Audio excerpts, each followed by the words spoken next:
बिस्मिल्लाहिर्रहमानिर्रहीम।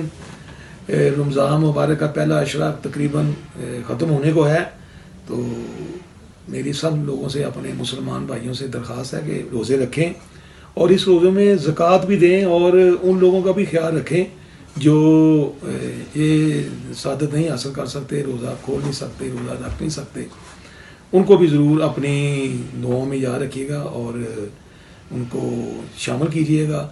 और जिसके जो सोर्सेज हैं तो वो ज़कात भी दें और जो ज़रूरतमंद लोग हैं उनको वो दें, अपने हाथ से कुछ छोड़ें और उनके लिए अपना लम्हे फ़िक्रिया बने और उनको अपने हाथ से जो खैरात देकर अल्लाह के लिए हुजूर अपनी सवाब भी कमाएँ और दुनिया में भी आप लोगों को इसका अच्छा सिला मिलेगा।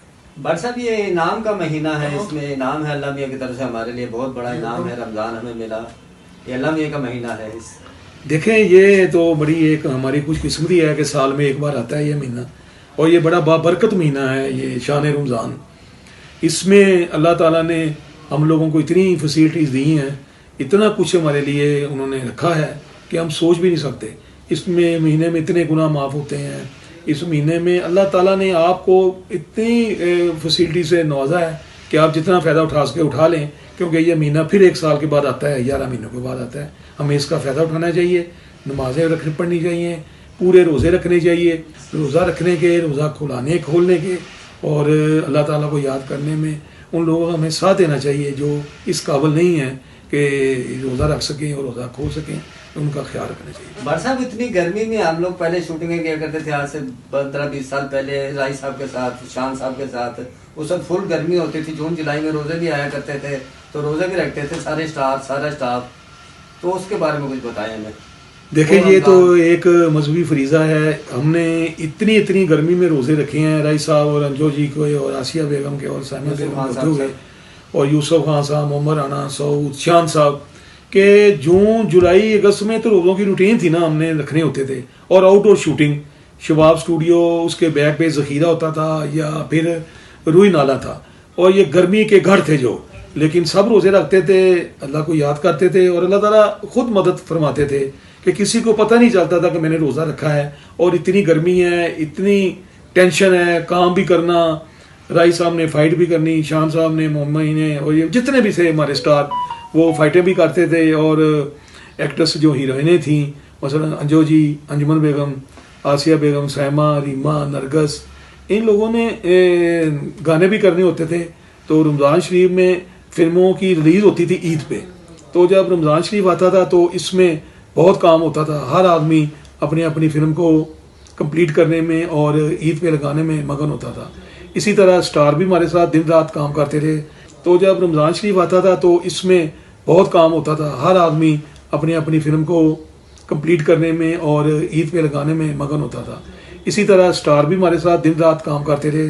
कई बार राई साहब स्टूडियोज़ हो गए, अंजुमन बेगम स्टूडियोज़ हो गई, साइमा ने यहाँ पे डेरा डाल लिया, शान साहब यहीं, तकरीबन हर आर्टिस्ट जो था यहीं पे, कभी यहाँ पे सो गए, कभी वहाँ शूटिंग कर ली। तो बड़ा अच्छा एक माहौल था। अब तो खैर वो हालात भी नहीं हैं, वो स्टार भी नहीं है और फिल्में भी इतनी नहीं बन रही, लेकिन फिर भी जितनी भी बन रही हैं आज भी लोग इस रमज़ान से फैज़याब हो रहे हैं और पुरानी बातों को याद कर रहे हैं जो आज से 20 साल पहले, 25 से पहले गुजर गई और लोगों ने जो डिस्कस करते हैं, जब ईद आती थी तो बड़ी और छोटी ईद, और किस तरह लोग जोग फिल्में बनाते थे और काम में मगन रहते थे। बरसा भी जो अफ्तारी किया करते थे हम लोग, कभी उधर अफ्तारी, कभी इधर अफ्तारी, कभी दूसरे, कभी स्टार की तरफ से, डायरेक्टर की तरफ से। अब ये नहीं होता। ये देखें, जब ये एक अफ्तारी करवाने का एक सिलसिला यहाँ पे चला तो बाबरा शरीफ ने बहुत कंट्रीब्यूट किया, अंजुमन बेगम ने बड़ा कंट्रीब्यूशन की, सैमा ने की, शान साहब ने की, राई साहब ने की, जितने भी उस वक्त स्टार थे, सऊद ने की, मोहम्मद राने ने की, हर आदमी ने, यहाँ पे रीमा ने यहाँ पे इफ्तार भी कराई हैं और सहरी भी रखवाई हैं। तो बड़ा एक माहौल होता था, एक जैसे घर का माहौल होता है, ये यहाँ पे एक मेला लगा होता था। आदमी को हर की लड़ाई होती थी, कोई कह रहा था जी मैंने कल अपना अफ्तारी करानी है, कोई कहता था मैंने करानी है। तो यहाँ पे टाइम नहीं मिल रहा था किस को अफ्तारी के लिए कहें, तो कैसे करें। तो बहरहाल ये तो बातें ख्वाब लगती हैं। अल्लाह करे कभी ऐसा माहौल फिर क्रिएट हो और हम लोग ऐसे ही ये रमज़ान में ये ऐसे ही एक जो एक होता था सिलसिला, एक जो फेस्टिवल तकरीबन होती था, ये अल्लाह ताला फिर वो मौका दे और हम लोग फिर ऐसे अफ्तारियाँ भी हों, सहरियाँ भी हों, शूटिंगें भी हों, कोई उधर भाग रहा है, कोई लॉटरी में, कोई चैनल में, कोई फ्लोर में, कोई आउटडोर, कोई ऐसे एक भाग दौड़ लगी होती थी। लेकिन अब वो बातें नहीं हैं, वो किस्सा हो गया, ख़त्म हो गया। तो भट्ट साहब, आपने अपने ज़िंदगी में पहला रोज़ा जब रखा, आपकी एज कितनी थी? मैंने जब पहला रोज़ा रखा 1988 था वो, और फिल्म हम शूटिंग कर रहे थे नागिन जोगी की।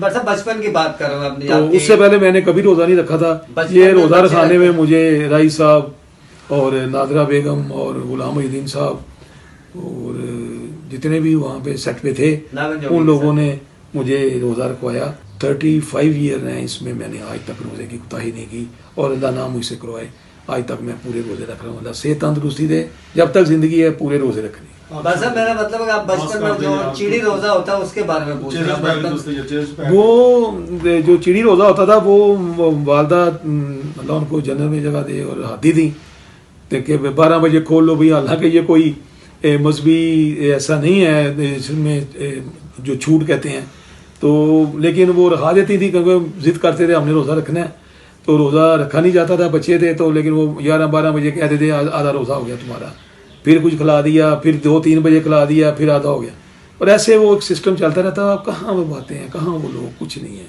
बस ठीक है, जहाँ जहाँ जो लगा हुआ है वो कर रहा है, करने दें। सब आदमी की अपनी अपनी एक है सिलसिला है, सिस्टम है, चल रहा है, ओके, चलता रहेगा इंशाल्लाह। तो भट्ट साहब, आपकी ईद पे फिल्म आ रही है बशीरा गुजर। जी, मेरी फिल्म आ रही है एक बशीरा गुजर, और मैंने आपको एक बात बड़ी शेयर करनी है कि मैंने और मेरे दोस्त हैं एक इमरान शाह जी, हमने मिलकर उसका मुल्तान का सर्किट भी ले लिया है और हम दोनों लगा रहे हैं, और मैं जा भी रहा हूँ मुल्तान, वहाँ पे जाके सिनेमा वगैरह जो भी करना है। ये मेरी ज़िंदगी का पहला वाक़या है कि मैंने और मेरे दोस्त ने, इमरान शाह ने मिलकर हमने ये मुल्तान के लिए फ़िल्म ख़रीदी है, और आप दुआएं करें कि मेरी फ़िल्म अच्छी जाए और हमें कुछ मिल जाए, जो हमने इसके पे लगाया है उतना तो कम हमें मिले। थैंक यू भट्ट साहब, बड़ी बड़ी मेहरबानी।